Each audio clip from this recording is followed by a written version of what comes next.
So you have probably seen a bajillion of these mini vlogs all over TikTok, YouTube Shorts, and Instagram Reels. And I have personally created a handful of these videos. Actually, more than a handful. I post one to YouTube and TikTok pretty much every single day. So in today's video, I'm going to show you exactly how I create a mini vlog from start to finish. So the first thing that I think about when creating my mini vlogs is choosing the right camera. And it's not about which camera is better or worse, it's just about choosing the camera that's more convenient for you.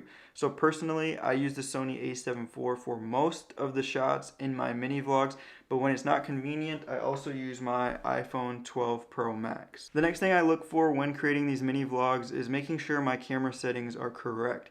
So on my Sony camera, I shoot 4K video at 24 frames per second, and on my iPhone, I also shoot 4K video at 24 frames per second.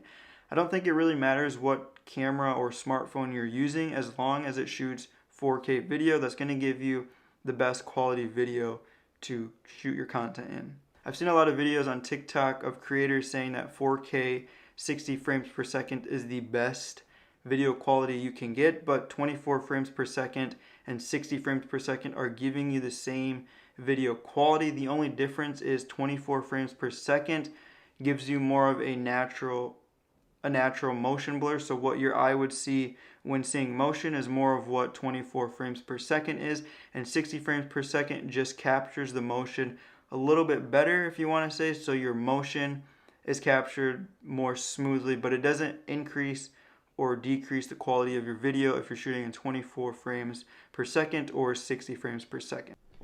I forgot to mention, I also use a tripod to film all of my mini vlogs. It makes it super easy to set up shots.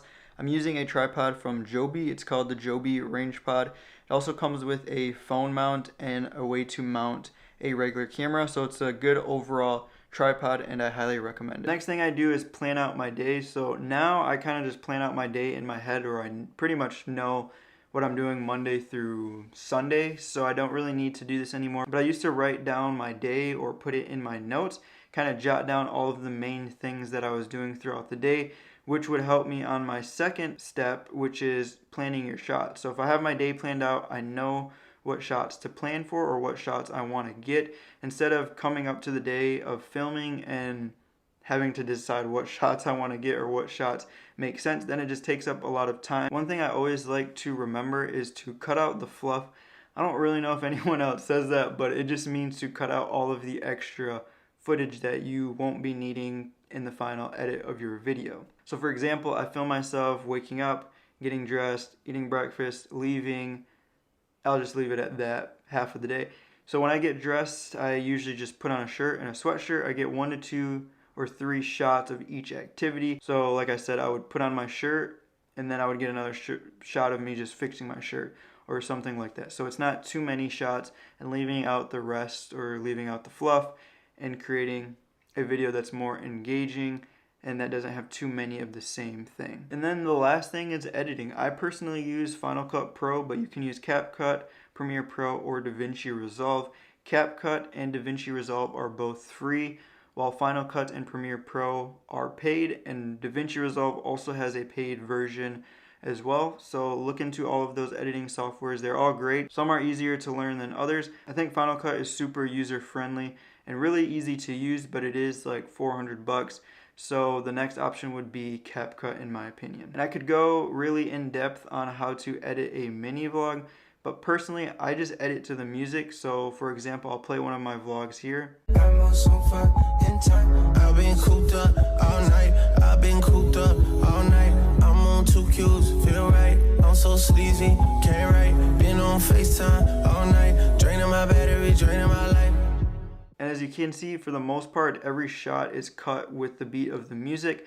Those are pretty popular, but you can also do no music. You can do like an ASMR type vlog video where you just hear the sounds of all of the activities that you're doing, or you can do voiceovers, or you can do a mix of all three. It really just depends on what you want to create and how you want to create your mini vlog. The editing all just comes down to each person and what they want to create. Next thing is uploading. So I'll go ahead and show you how I upload my mini vlog. Since I use audio from TikTok, I'll find an audio that I like and I'll go ahead and save it. And then from there, I will upload a video and this is the most recent video that I've done. So I'll go next, add sound, go to my favorites where I favorited that song, and I think it's that one. And then I'll do volume, and I'll turn down the added audio all the way down so that the original audio, which is the audio that I added in the editing software, isn't interfered with the added audio. I'll do done, next, and then you write your caption, any hashtags you want to use, and you're all set to go. And then you just hit post. And that's how I create a mini vlog from start to finish. So now it's your turn to get out there, create a mini vlog, have fun, enjoy the process, and just keep creating. Now that I'm all finished up with this horizontal video, I'm just gonna tilt this horizontally so I can finish creating my mini vlog for TikTok. You can find me at TikTok at Emiliano Canales _, and I'll see you there. Peace.